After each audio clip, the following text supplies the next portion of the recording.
Hello नमस्कार दोस्तों। आज क्लास में हम राणा लाखा के बारे में पढ़ेंगे। राणा लाखा के बारे में पढ़ने जा रहे हैं। हमने पिछली क्लास में किसके बारे में पढ़ा? राणा हमीर के बारे में पढ़ा था। अब लाखा के शासनकाल में एक तो जावर के बारे में पढ़ेंगे हम, एक पिछोला झील के बारे में पढ़ेंगे, एक कुंभाहाड़ा के बारे में और हंसाबाई के बारे में पढ़ा जाएगा।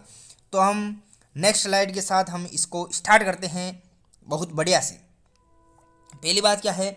जावर उदयपुर में चांदी की खान प्राप्त हुई।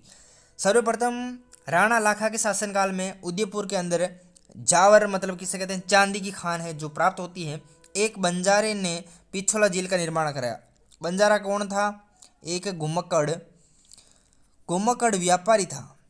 व्यापारी व्यापारी था। घुमक्कड़ व्यापारी था जिसने इस पिछोला झील का निर्माण करवाया था। और ये घुमक्कड़ व्यापारी था। ठीक है, यहाँ तक कंप्लीट है। पिछला झील के पास नटनी का चबूतरा है। नटनी का चबूतरा कहाँ पे है, ऐसा क्वेश्चन पूछा जाएगा तो पिछला झील पर है। पिछला झील कहाँ पे है? उदयपुर में है। कहाँ पे है? उदयपुर में है। जहाँ पर क्या है कि भाई नटनी का चबूतरा है। वेरी वेरी इंपॉर्टेंट क्वेश्चन बन सकता है यहाँ से। कुंभाहाड़ा नकली बूंदी की लिए मारा गया, मतलब नकली बूंदी की रक्षा करते हुए मारा गया। ये क्या करता है भाई? कुंभहाड़ा है किसका भाई रहता है? कुंभहाड़ा इसकी राणा लाखा की पत्नी का पुत्र रहता, अर्थात इसका साड़ा रहता है। जिसको कुंभहाड़ा क्या करता है, एक बार गुस्से में आ जाता है। एक आपको कहानी सुनाता हूँ कि राणा लाखा है जो क्या होता है, एक दिन मतलब बहुत गुस्सा कर देते और कहते हैं मैं तो क्या करूँगा, आक्रमण करूँगा। नकली बूंदी नहीं कहता है, पहले बूंदी पर करना चाहता है। तो फिर बाद में वो उसकी पत्नी कहती है कि वहाँ पे ना करके आप एक नकली बूंदी बना लीजिए और उसी पर आप तो आक्रमण कर दीजिए। उसी टाइम क्या करता है भाई, नकली बूंदी बनाई जाती है और वो आक्रमण करने वाले रहते हैं राणा लाखा। तब कुंभहाड़ा उसका भाई कहता है क्या हुआ, ये नकली बूंदी हुई तो क्या हुई, हमारी बूंदी तो है, इसलिए मैं इस पर आक्रमण नहीं करने दूंगा। और उनका सामना करता है, उसमें वो मारा जाता है, अर्थात उसकी रक्षा करते हुए क्या होता है, शहीद हो जाता है। Next slide. अब आते हैं मेवाड़ एक तो, और एक होता मारवाड़। उस समय की बात है जिसमें मेवाड़ का शासन कौन कर रहा था? शासन कर रहा था भाई राणा लाखा। इस तरफ मारवाड़ में थे चुंडा। इसका एक पुत्र था भाई, चुंडा था, जिसे हम विषम भी कहते हैं। मेवाड़ का विषम चुंडा को कहा जाता है। अब यहाँ पे चुंडा है, इसकी एक पुत्री होती है हंसाबाई और एक पुत्र होता है रणमल। अब ये हंसाबाई का रिश्ता किसके लिए भेजता है? चुंडा के लिए भेजता है। बट इसका जो एक जहाँ से वहाँ जाता है तो वो क्या करता है, लेके जाता है रिश्ता। तो बीच में सभा चल रही होती है और जाके कहता है कि राणा लाखा जी आपके लिए रिश्ता आया। अब ये कहने में थोड़ी गलती कर देता है, यहाँ से जाता है तो उसने कहा कि हंसता है पहले तो राणा लाखा कि मैं अब शादी करूँगा, क्योंकि इसकी उम्र हो चुकी थी।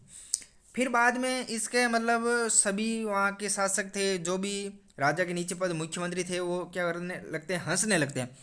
तो इसने कहा कि शादी तो मैं ही करूँगा। बट कहा कि एक बार इस चुंडा को तो पूछ लिया। तो चुंडा ने ये प्रतिज्ञा ली कि भाई मारवाड़ के राजा चुंडा की बेटी हंसाबाई का विवाह किसके साथ होगा? राणा लाखा के साथ होगा।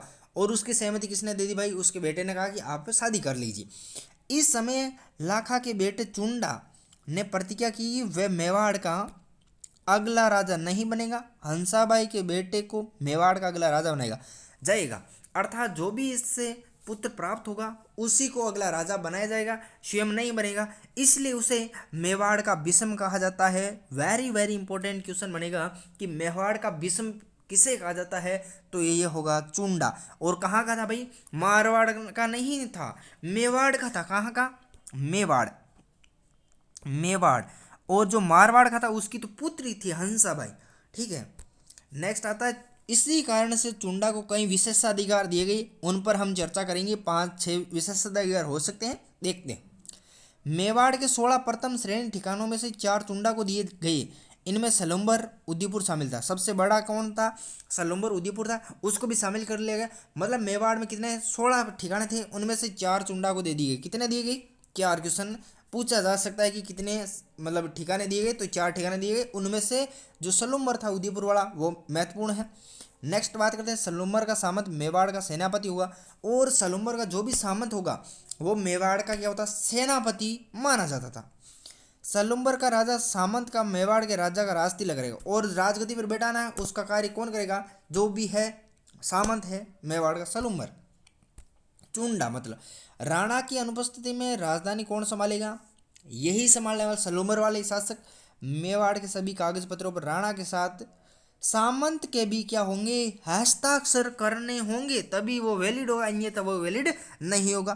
तो आज ये आपको अगर क्लास अच्छी लगी है तो हमारा सपोर्ट करें और सब्सक्राइब करें, इसी के आस हम रखते हैं। Thank you all guys.